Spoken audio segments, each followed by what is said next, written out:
Hi, everybody, and welcome to the Cultural Studies Podcast. My name is Toby Miller, and my guest today is. Hi, my name is Claudia Verhoeven. I am an associate professor of history at Cornell University. Um, yes. When I Well, met I the can prof, add I'm speaking to you from our temporary abode in a used frat house.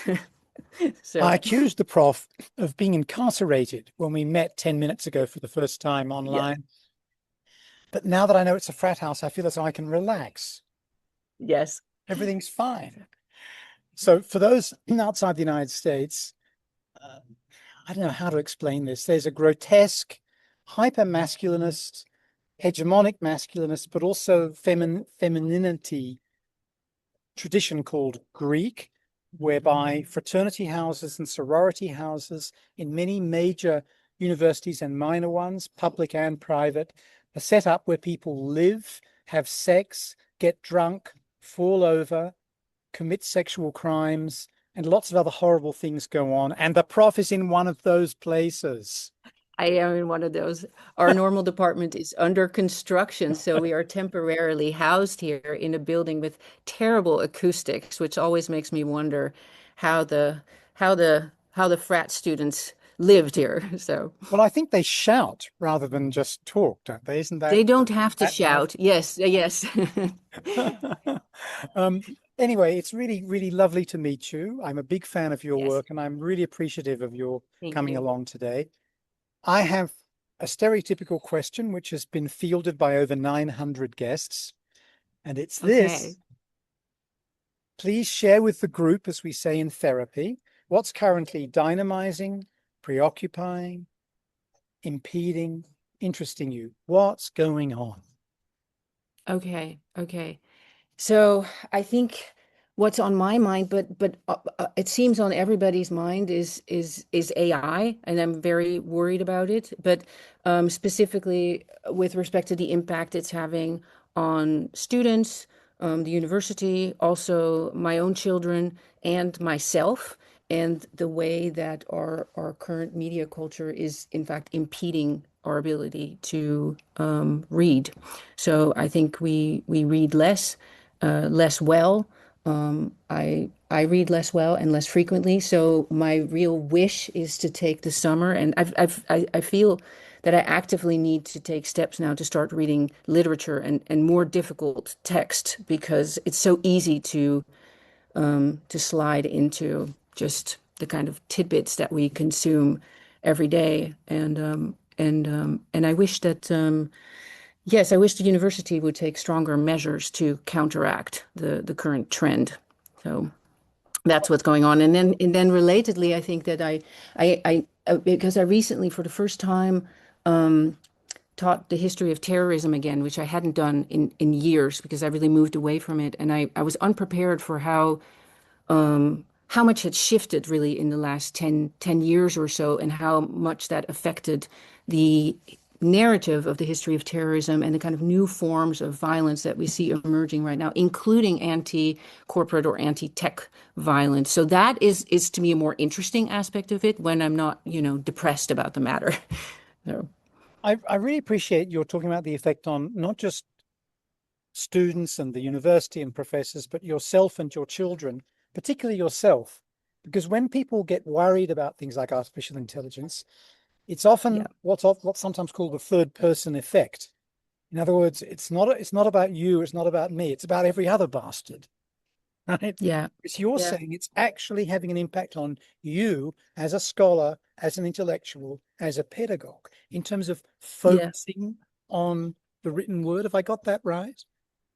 Absolutely, absolutely. And I think that so I know about myself, and I think I discovered this, or sort of rediscovered this rather, during COVID, that I really do feel best when, I almost want to say spiritually, although I don't usually talk in those terms, but let's say existentially, when when I am um, when I am focused and concentrated on difficult texts that actually, bring me to new levels of thinking or different ways of looking at things. but it takes such effort now to step into that space, right? Sometimes, of course, it helps when you have support in the sense of, doing a small seminar or a reading group with people or Yeah. actually creating the time to sit with a text like that. So it's one's habits and the culture that get away in the way of it. But I really think I think we need it. I think we need more difficult thinking and writing and reading. So, So can I ask, do you have a reading list for the summer? you What's know, on the docket? Are you going back to Dostoevsky, or um, what is it?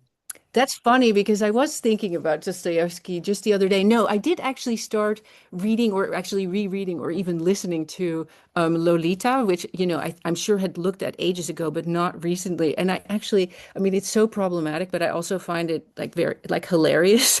So I've got that as far as literature goes. I've got some Play-Doh opened up next to me, and it's sort of like sitting there hopeful, like, will you start reading me? Um, and so no, but I also the semester isn't quite over yet, so I haven't taken the time to create my reading list yet. So Fair enough. I get it. Yes, as I get older, I think of myself increasingly as Prince Mishkin. So maybe oh, um, uh, you mean in go terms ahead. of sort of you know awkwardly spelling out the truth, however uncomfortable, or Yes, or or Claudius in I Claudius. That I am sort of becoming an idiot savant, but a bit more idiot yeah, than savant, if one can use that yeah, also yeah. problematic term. Rolling around, roaming around, not quite sure what's going on, possibly being poisoned, annoying people, being the butt of jokes, but occasionally having insight. Doesn't sound like that bad a life, does it? Apart from being No, poor. it doesn't. Prison Mishkin, I haven't reread The Idiot in a long time, but he is one of my favorite Hmm. characters. And I did once name a mouse that I had after him. A female mouse became Mi- Mishka. Mishka the mouse, I love it. Yeah. So, have you got a lugubrious Russian soul somewhere? Is this part of what is going on? I don't, I don't know, to speak of the Russian soul. It's also very difficult for me to even answer it because I've become so estranged from the Russian part of my career, Right. right? I really stepped away from it, but and it's very strange. And I think I tend to do that, I'll have multiple years of a focus on something very intently and then suddenly break away from it. So I haven't been to Russia, for example, I mean, I think it's been 15 years at this point. But of course you do ask yourself like what drew you to that culture in the first place, right? Dostoevsky was for me like the thing that Yeah. opened the world of Yeah. reading to me. So, and I don't know what it is what like, you know, what you snag on or what catches you in that moment. But yeah, I think it was funny. I think always when I thought I was at my most Russian when I was living on and off in Moscow, that was always the moment that my friends would point out that I was in fact like the least Russian, I like the most Western version of what I thought a Russian would do.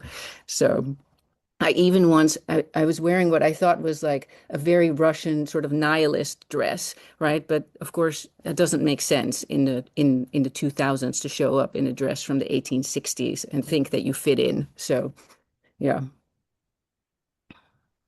What happened was that I guess about 15 years ago, you published this remarkable book about Russia and terrorism. And I'm thinking that yeah, perhaps now that you're back teaching terrorism, Russia's going to creep its way vine-like into your mind yeah. because you'll be obliged to talk about that stuff. Yeah, yeah. I actually recommitted next year to teaching a course on Russian history again for the first time in a very, very long time because it is the kind of I teach a lot of thematic courses, so one on great trials. I taught one on deep fake, sort of investigating categories of the fake and the real and Oh, or wonderful. Yeah, originals and copies and so forth. yeah.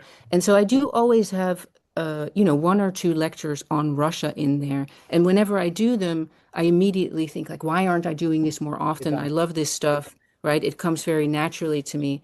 So I'm going to do a course on sort of cultural, intellectual Russian history next year. So it will come back. I And will. without wanting to throw you back unwillingly, you mentioned a few moments ago that in the decade or so since you've been focused on it, a lot's happened with terrorism. And of Yeah, course, this is in many ways a Russian concept, is also a Polish concept, because for me, it's Joseph Conrad, right? yeah, yeah. He was Polish, wasn't he? I think he was. He was, Yeah. yes. Um, We what did read Conrad in the class this semester. So I was yes, hopeful you would have. yeah. I think an overrated stylist in English. We're constantly being told he's the great stylist in English. I can't see it. But anyway, I'm not an expert. But Prof, can you help us in terms of what terrorism was in the 19th century and what it is today? In particular, what seems to have changed in your view over this past decade? Um, so I think the big change that has taken place is the shift of our focus from fundamentalist Islamic terrorism to the increasing, ever increasing threat of white supremacist or nationalist, Christian nationalist violence.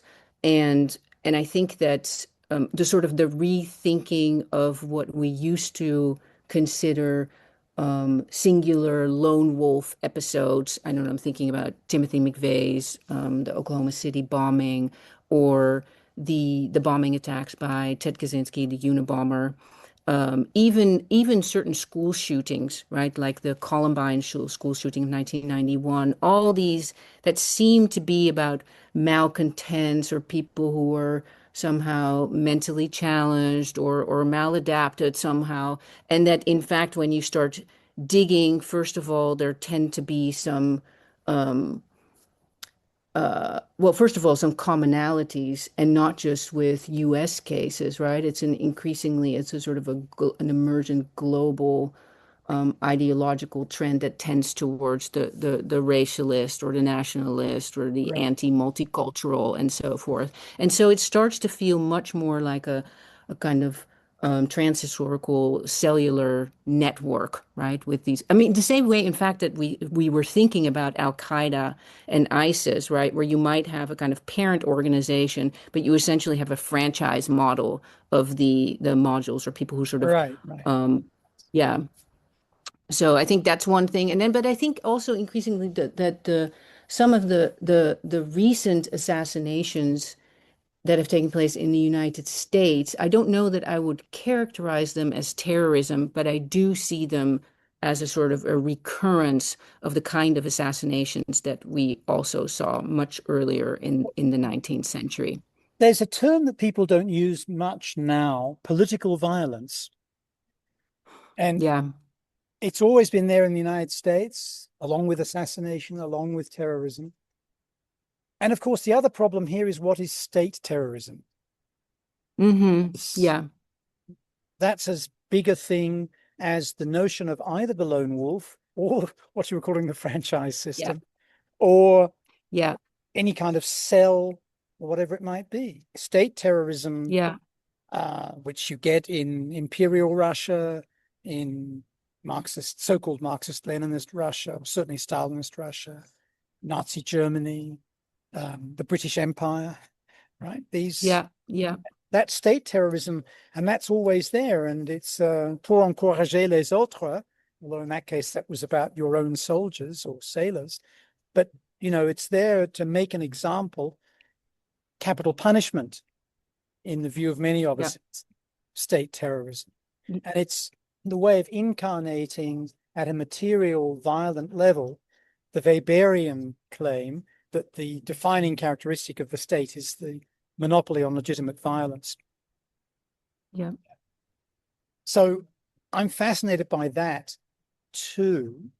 And the way in which this can relate to all kinds of things. White supremacy is the one that is preoccupying many of us, but also religiosity, it seems to me, Yep. of different kinds. You Yeah. mentioned Islamic terrorism, but Iran is clearly a terrorist state. Some would argue Israel is a terrorist state. Some would argue Saudi Yeah. Arabia is a terrorist state. Do you know what I mean? One could certainly say the British and the Americans are still terrorist states in certain ways, and France in their forms of intervention in other countries with the goal of intimidating people. Yeah. Yeah. So the Yeah. question Yeah. becomes, how loose can this definition be? Am I just including everything so that it's pointless and silly? But no, I don't think so. And I mean, um, it's just it's really complicated. It's really it's even it's difficult for me to know like where to cut into this because there are already so many layers in what was just said. But I guess, you know, within terrorism studies literature, for a long time it was very the convention was simply to say, okay, we have, you know, state terror and then we have non-state terrorism. That was the distinction that was being made, right? So French revolutionaries will speak of terror and they might be accused by somebody like Edmund Burke of being terrorist, but they were not necessarily self-identifying as terrorists, right? So we had terror, and then in the 19th century you get the emergence of terrorism. And for me it was always important, um, so it was important to push back against the sense that, okay, this is just a political term. It just gets batted around by whoever is most powerful. I mean, I do think we see that today, right? So I don't know, like a fisherman on a boat in the Atlantic or the Pacific is a narco terrorist, or somebody here at an ICE demonstration can be a domestic terrorist, right? The administration plays very fast and loose with this definition.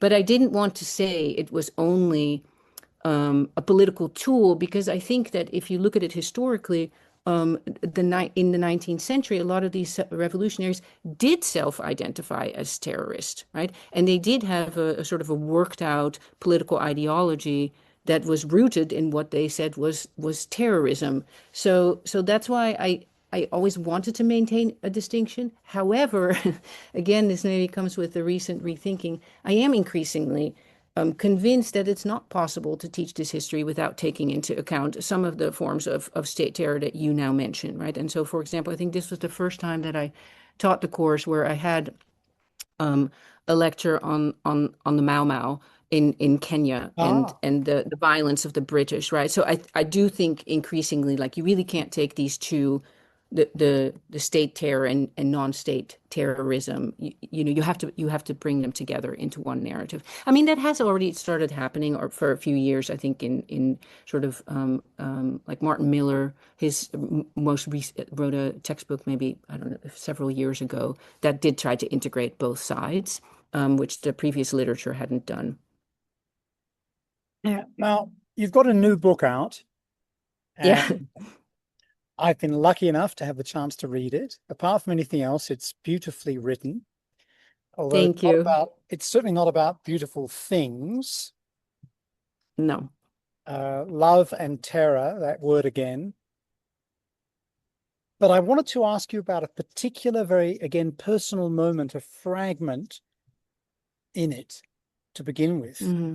which is where you say at one point, there was a moment when, and I quote, when I no longer knew how to go on writing history. Yeah.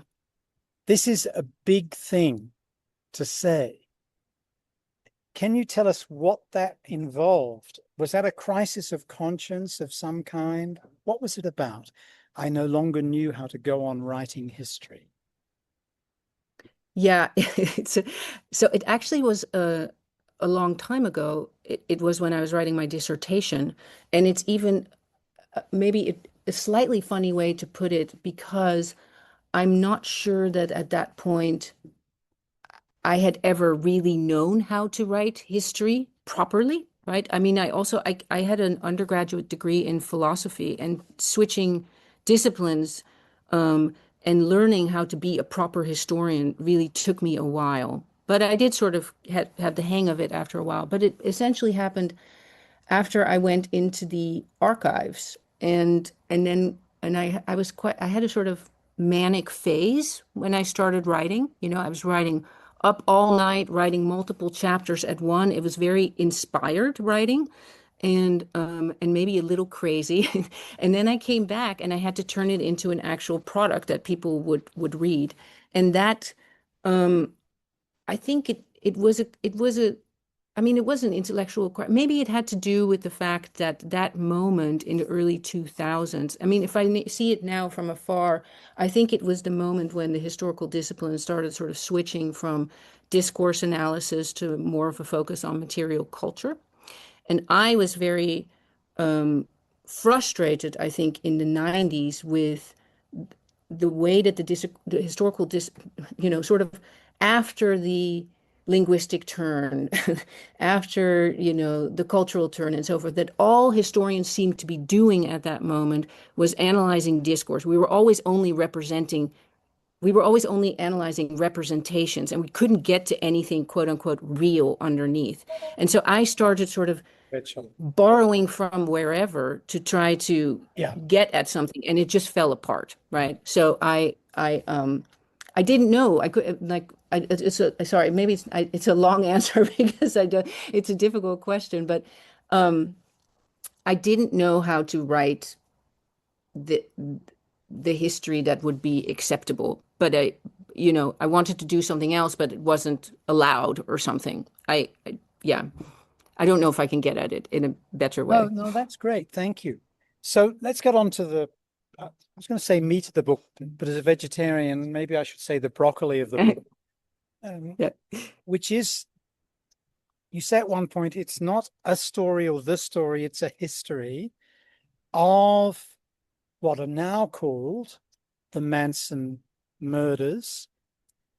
Could you outline for us what they were and are, just in case there are listeners who may not be familiar? Yeah. Then they may have seen, what was it called? Once Upon a Time in LA, which is a precursor in certain Yeah. ways. And you keep waiting for the Manson murders to happen. And it's actually the genius of the film. They don't. Yeah. Yeah. Almost. Yeah. But if people have seen that film, they'll have some sense of it. But for those of us for whom this isn't live, could you tell a little bit of the Yes. history, if not the story? Yes, yes. Oh, well, the history. Okay, maybe I'll give a very quick summary of the official narrative, so to say, so that we're all on the same page. But the Manson murders, that's essentially shorthand for a series of murders that took place in the summer of 1969 in Los Angeles. They're also known as the Tate LaBianca murders, so for named after some of the victims. And the most famous victim was Sharon Tate, who was an actress and married to Roman Polanski, the director at that time. So they were high profile victims, and that is one of the reasons why the murders got a lot of attention immediately. But the murders were also very vicious and very bloody. So and of course they targeted these high profile um, um, people. So it really sent shockwaves through the city when they occurred. And the police was unable to solve the crime for about 3 months. And then when they finally did, those accused of the crime were the so-called Manson family. So Manson was an ex-convict. He was a musician, and he was framed as a charismatic leader of what was called a hippie cult. And they lived in a kind of commune on the outskirts of the city. Sometimes they lived in the desert. And so in any case, they were brought to trial, and the whole narrative became that Manson, as a charismatic leader of a cult, so to say, had essentially manipulated through the use of sex and drugs and rock and roll, essentially, these mostly younger people, and sort of brainwashed them into believing that there was an apocalypse on the horizon, and that this apocalypse would essentially be a race war, and they were waiting for this. And when the race war didn't happen, and he became very impatient, that is the word that is used, he decided to order these murders in order to trigger this larger racial conflict. Um, so and then the additional story, like, point to it is that the idea was that the Manson family, when they were white, they would survive this conflict, and then ultimately, after the black population had conquered this, during the war, they would invite Manson out out of his hiding spot, invite him to rule the world so that he would become the king of the world. So it's, of course, it was a very sensational story, and led a lot of people to wonder what it was about this character Manson, that he could manipulate people into killing for him, so to say, for this rather absurd story. But in any case, the violence was so gruesome, and it was long framed as having become symbolic of the end of the 60s. So it stands as the kind of violence that brings to an end the dream of a better society, of a progressive society. And after that, the idea is that everything sort of shuts down, and you get the more restricted, limited, depressive, nightmarish end of the century. So that is the official story, and it was mostly promulgated by the prosecutor. His name is Vincent Bugliosi, who wrote, a couple years later, the book Helter Skelter, the true story of the Manson murders. And that then went on to become the #1 bestseller of true crime. And that is why the story had such traction, because millions and millions of copies were sold. And Every teenage kid that I knew, yes, including me, read it. me Because too. Yes. apart from anything else, as Tom Cruise, that great literary critic, once said of H.G. Wells, it's a real page turner. Yeah, it is. I mean, it's a problematic book, but I mean, it's a great read. So what, So tell us, sorry to laugh about this. There is this popular cultural aspect because Manson had like got a co-writing credit on a B side of a Beach Boys song, yes, friends with Doris Day's son. They were obsessed with the Beatles. So this aspect of it is not only sort of epiphenomenal or textual, representational, it actually became allegedly very important ideologically. And Bugliosi helped that with the title of his yes, book. So could you talk a bit about that and a bit about what's misleading in the Bugliosi bestseller, The Page Turner? yes. Wait, so you're asking about how the Beatles became important Yeah, for the family ideologically, and the right, whole pop cultural. right. But Hmm. also how Bugliosi helped to really expand that mythology at a Yes, level, and also about what's wrong with the Bugliosi book. So put crudely, yes, please explain the Helter Skelter thing, and please explain yes. what's wrong Okay. with the book. Yeah, sorry. And I should have No, no, no. explained that earlier. I was doing some mansplaining, there. It takes No, time. no, no. It should have. Mansplaining's not quick and easy. It's always somehow the hardest when okay, like, here's in a nutshell what the book is about, but I mean the story is about. But anyway, so Bugliosi essentially argued that the motive for these murders was what he called the Helter Skelter motive, right? So the Helter Skelter motive was the sort of the idea that Manson had supposedly based on his interpretation of, on the one hand, the Bible's Book of Revelation, and on the other hand, the lyrics on the White Album by the Beatles, which came out in late '68. And that essentially, that based on these lyrics and based on these apocalyptic writings, he thought that he could predict the race war. And then again, when it didn't happen, right, in this end of the world, that then he had to put it into motion. Now, the fact of the matter is that at one of the crime scenes, the the murderers did write the word, albeit misspelled, helter skelter, right? So it's not the case, because the murderers, they left these bloody messages on the wall. So it's not the case that there's absolutely no connection between helter skelter and the murders.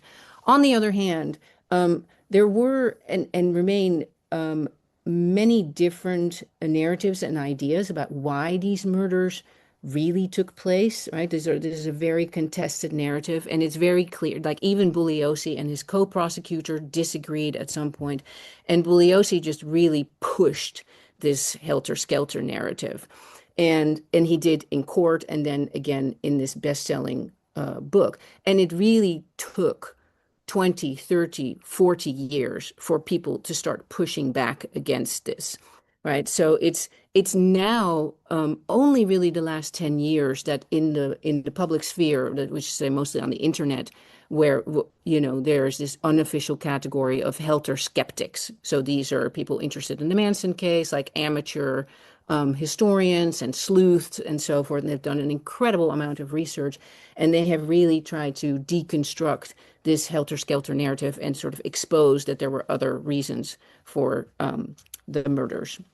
So, and I also would say that, of course, it sounds crazy when you say, well, Manson was reading, he's basically reading messages in the wallpaper, right, by reading Beatle lyrics and so forth. But in fact, like everybody in 1969 was reading Beatle lyrics, right? Because this is a colleague of mine who knows more about this told me about this, that the so-called the urban legend about Paul is dead, right? That the idea was that one of the Beatles had actually died and that the Beatles were sending messages through their lyrics. And so it was a sort of college, university pastime for students to try to decipher Beatle albums. I mean, the Manson family was not unique in this at all. So I'll stop there.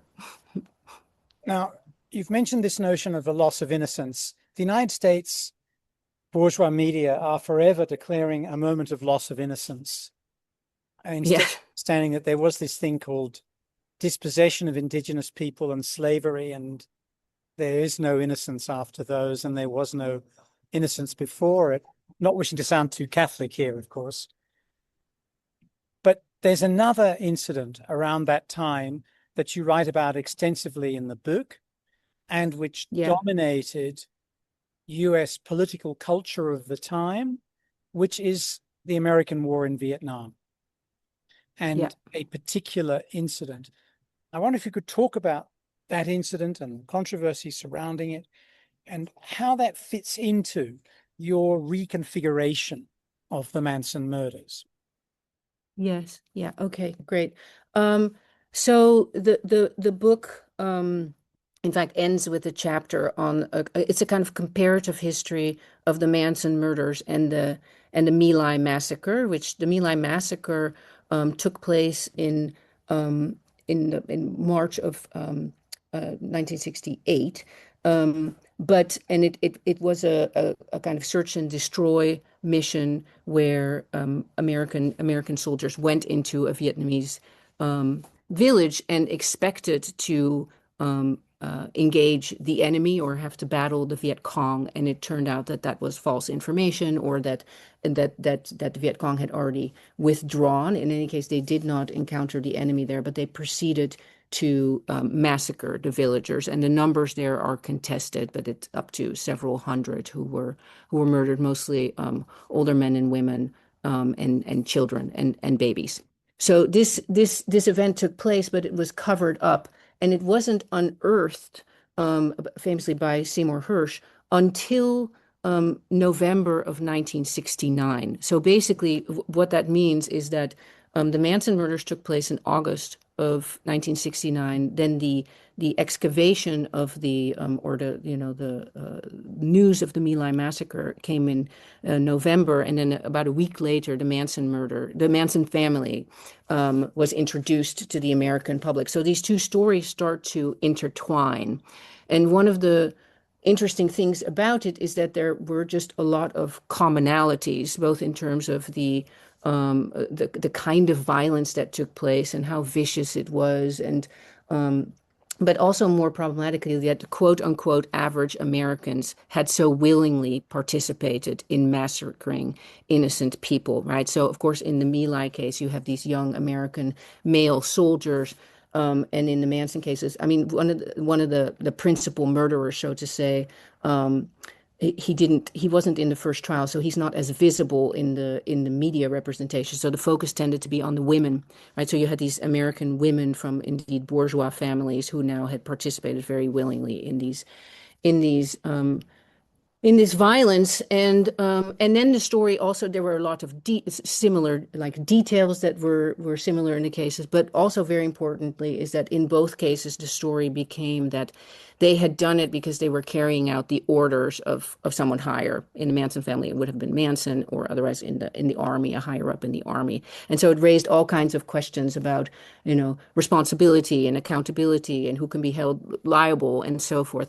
So, but the book essentially argues that the Manson case becomes a kind of stand-in for thinking about My Lai. That the My Lai massacre was so horrendous for Americans to process, because it meant, yet another turn in coming to terms with the violence in Vietnam, that it raised all these questions.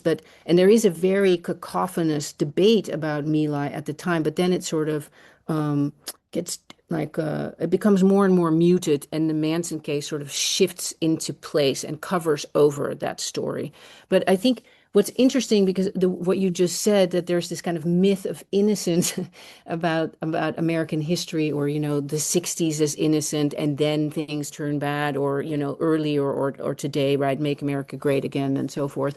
But what's interesting is that, like, I would say, of all people, well, not of all people, but certainly Manson himself, that was not his narrative about American history, right? Because, I mean, Manson was somebody who really essentially grew up either on the street or in prison. So he had no illusions about, like, the innocence of American time, American history. And he's also very, I don't want to say cynical, but very straightforward about violence everywhere. Not straightforward. That's not the word either. Oh, maybe one wants to say, like, unsurprised, right? So whether for him, whether it's violence on the street, whether it's violence in Vietnam, whether it's violence in the Tate LaBianca household, in the prison, it's just that is sort of what he expects. And so for him, the idea that anything would turn on a murder, however vicious, or one massacre, doesn't make any sense. It's all violence all the time for him. It's a kind of constant of history. And there's a rather grand moment in the book towards the end where you refer to Manson as a critic of modernity. Ah, yeah. Yeah. This is a big statement, but perhaps you just explained right now what you meant by that. I'm not sure. I think so. I mean, I think, of course, it's a little bit of, it's a bit pushed as a statement, so to say.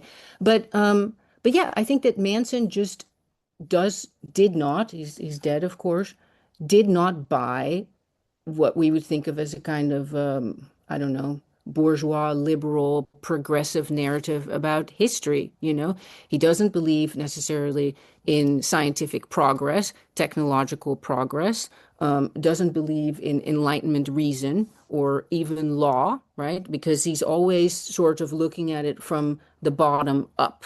So in other words, we might say, okay, we need, I mean, it's not that he was across the board critical. I do say in the book also that he had a certain respect, I would say, for American constitutionalism. I just think that he felt that he was very aware of its uneven implementation, and that the convict class, which mostly meant minoritized peoples, right, Right. that they were also always going to have the short end of the stick, and therefore it could not stand as a viable ideology, political ideology. So. It's a wonderful, wonderful book, as I said. My last question about it, Prof. Claudia, is to ask about the title. It's got a wonderful title, a wonderful subtitle, although it's about such devastating topics. Love and Terror, the helter-skelter history of the Manson Yeah. attacks. So this is your Bugliosi moment. You're keeping helter-skelter in there. By the way, for those not British or with no familiarity with this, the helter-skelter is actually a pretty innocent fairground ride. Yes. It's it's not particularly violent. It's slightly scary. Yeah. Anyway, So you've got Love and basically, yeah. Terror as your big title, and you've got Yeah. Helter Skelter thing in the subtitle. You're working, Yes. Prof.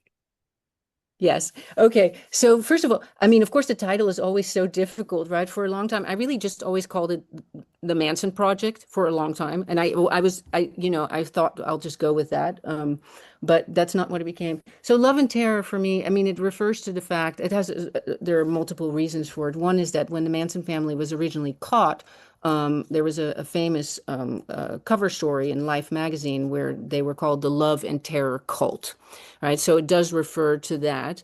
I wanted to keep in terror because I do think that terror is a very important component of this story, and it linked back to my own work on the history of terrorism. I sometimes worry there's not a lot of love in this book. One of the things is also that I've written out the sex somehow. I didn't do it on purpose, but the Manson family was like incredibly famous for its sexuality and all its orgies and so forth. And I don't really talk about that at all.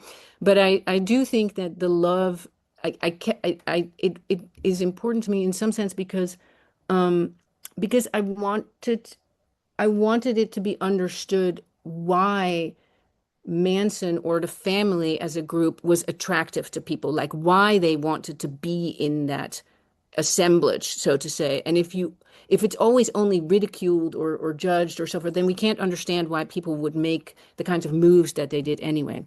And then the helter, the helter skelter history. So it's a little bit different because I turned it into an adjective, right? And so it has a dash in the helter skelter, but it does refer precisely to the British Carnival ride, which is also the meaning of the original Beatles song, right? So the Beatles song Helter Skelter, which um, Paul McCartney wrote and said that he used the Helter Skelter ride as a metaphor for a love affair. And then, that Manson took it and turned it into an apocalyptic race war. So I sort of wanted to take it back and use the experience of the kind of the eternally rotating experience of the Helter Skelter and use that as a metaphor for the history of the Manson murders, which also has been um, told and retold again and again and again. And I was trying to highlight that and show that, that within this repetition, there is also some difference. So, okay. I hope that was clear. Yes, beautifully put. And I wanted to ask you a more general question. You've mentioned your early philosophical education and then learning more about how to write or research, write, teach history, be an historian, and then about the complexities that came with the so-called linguistic turn, where everything becomes representational and where representation itself is problematized, and your search for mixed methods. Yeah. Hola, ¿qué tal? So I wanted to inquire how you do history now. Yeah. Okay. Well, I guess so. I guess we struggle. I I think so sometimes I think with this book I should have pushed further into narrative experimentation. I think that's where we need to go. My solution right now, I think my first book, right, which is also in a sense, it's about one event, and then there are multiple chapters that examine that event, but it's really the focus is more on topics and sort of fields, right? There's one on the media, there's one on the legal system and so forth. What I tried to do here was highlight different kinds of methodologies, right? So, okay, here's like a spatial history, here's an intellectual history, this is a comparative history, as a kind of way of showing, okay, when you adopt a different methodology, you get a different kind of history. But I think that pushing further would have to go into literary experimentation. But it's a really, really hard question. At what point do you become untethered from the discipline? So, and I haven't solved that. I don't think anybody has. So, and it's anyway, it's maybe in some sense it's a 2000 long year experiment that historians have been dealing with, right? That's a sort of sense that like story is always part of the It's history. Kurosawa meets historiography. Yeah. So multiple authorizing perspectives, Yes. multiple ways of seeing. I think that's terrific. So does this mean you never were, never will be, never want to be an archive rat, sitting around I think with dust coming up into your nose and your eyes? I think I am actually kind of an archive rat. I spent a lot of time in the Russian archives, and of course, initially it was terrifying, but then I really developed a love of it. My archival research for this project was very different, but I did spend enormous time at the archival with the legal transcript. So that's also archival work, right? I don't love newspaper research. That's not my favorite. I do it, but I don't love it. One of the things I've been asking historians when I chat to them is what it's like with archives being digitized. And some people talk about, if they're disabled or they have young children or they don't want to travel for other reasons, this is a great boon, but it's also a Yeah, loss. yeah, Going back to where we yes, began, one of the things that I like about libraries is serendipity, because even though they are organized in this particular system, depending on the system you're working with, you stumble upon things. And I don't know whether there have been studies to compare that serendipity with serendipity online, but I worry about it. In the same way, yes, when I see review articles academically on a topic and they only cite journal articles and they only cite journal articles in English, blah, blah, blah, blah, blah. And I'm told that's the state of yeah, knowledge. Give me a fucking break. yeah, yeah, I wanted to yeah, ask your view on as I say, I can see why digitizing archives is fantastic for people in the global south who want to work on the global north, or people who are disabled, have young children, all those sorts of categories. But is yeah, something yeah. lost in terms of the serendipity of digging around and just bumping into things? I think so. I do worry about that as well, and agree. And I also agree with what you just said that of course, like during COVID, for example, it was fantastic that some people would still have access to certain sources and so forth, and for all the reasons you said. On the other hand, for me, when I did my research in Moscow, I still got the original sources, right? Then they actually, when I came back a couple of years later to do some follow-up research, they had gone to digital. No, they had gone to microfilm. And now maybe they've gone digital. But even the jump from seeing the same sources in my hands to having them on microfilm, it was a radical difference, right? And I think also, I mean, this goes along also with my frustration at the time with like discourse, right? That on the one hand, I became very like frustrated with representation. On the other hand, I became very, very interested in the texture of the text, right? Things like what's written in the margins, where does something break off? Why is there a little envelope with strange powder in this, letter that nobody saw? Why is there a piece of hair here? This kind of thing. But I think the other problem is that when you do archival work and you just sit there, right? This goes back to the question of time and focus and how much time you need to actually find different readings or find yourself towards different readings and to be open to serendipity, right? Rather than just, aha, here's the sources I need and I'm moving on. So, yeah. I used to spend time in archives, and my only really amazing finding was something that was a carbon copy. Now, would you even know it was a carbon copy now? And Yes. it was I relevant it was a carbon copy because it was unsigned, often the case with carbon copies. Prof, a last question, and this is a slightly cruel okay. one. This is a cruel question. Crude? Oh, Cruel, cruel question. Okay. Okay. cruel. You've just had a book come out, and I'm going to ask you about what's the next project, when in fact you should be Uh-huh. Yeah. lying back, relaxing, watching television, watching football, reading lugubrious Russian fiction. But what's on Yes. the docket Yes. next? So I honestly I don't really know. I am tempted to. I did hear myself say the other day that I was going to learn Arabic and finally deal with like the years on either side of 9/11. I'm very interested in the terror courts. I'm very interested in the cultural reception of 9/11. I'm very interested in the culture of the 90s.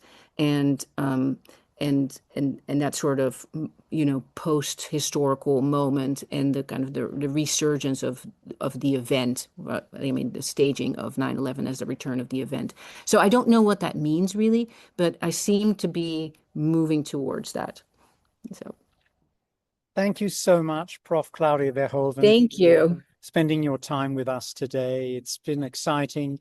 As I indicated earlier, your work's great, but I feel as I've learned even more from gossiping with you today. Yes, this is really fun. Thank you so much. I really appreciate all your questions and good humor about the book.